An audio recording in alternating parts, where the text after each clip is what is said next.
datang ke Lukas. Dia telah menebang pohon selama beberapa hari terakhir.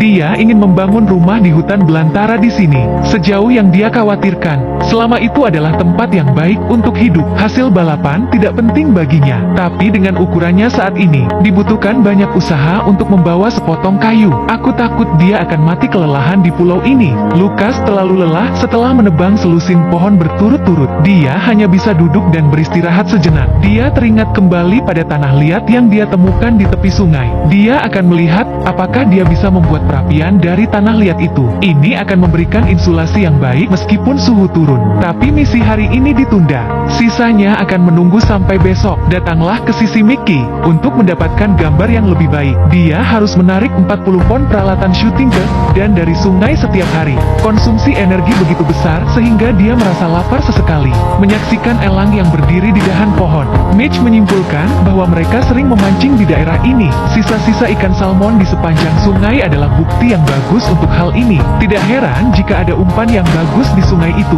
Jadi dia segera mengeluarkan jaringnya dan mulai memasang perangkap di sekitar area tersebut. Mudah-mudahan besok malam dia bisa makan besar. Sementara itu, Lukas telah menemukan sesuatu. Dia sedang menjelajah dengan peralatannya dan dia menemukan jamur chanterelle yang melimpah. Ini adalah makanan hutan belantara yang langka. Lukas mengumpulkan sekantung besar penuh jamur tersebut. Dia akan bisa memberi makan dirinya sendiri selama beberapa hari ke depan, daripada orang lain yang berusaha mencari protein. Alan masih makan rumput laut di depan pintu rumahnya. Baginya, selama dia tidak kelaparan selama beberapa hari lagi, seharusnya tidak menjadi masalah. Pada malam hari, Mickey merebus sepanci air untuk dirinya sendiri. Untuk berjaga-jaga kalau apinya mati di tengah malam, dia menggunakan pisau untuk mengikis kulit pohon bit menjadi serat-serat.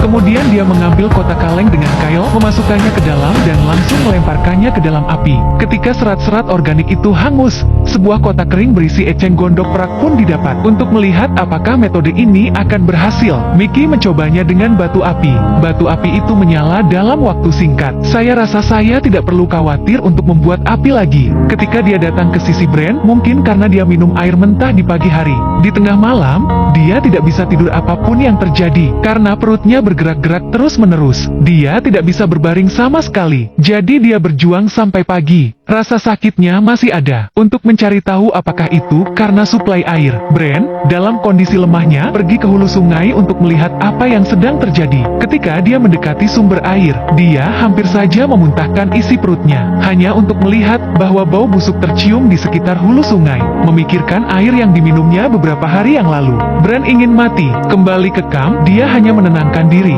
Dia pikir dia pasti terinfeksi parasit. Dia hanya berpartisipasi dalam kompetisi. Akan sangat buruk jika dia kehilangan nyawanya di sini. Tapi kemudian dia menghubungi nomor tim acara secara langsung. Ini sebenarnya diharapkan. Mengapa Anda tidak merebus air pada awalnya? Dengan kedatangan tim penyelamat, mereka mengkonfirmasi permintaan Brand beberapa kali. Saya tidak menyangka Brand akan ragu-ragu sama sekali. Dia bilang dia tidak akan punya bayi. Dia kemudian mengemasi barangnya dan dengan cepat mengundurkan diri dari permainan.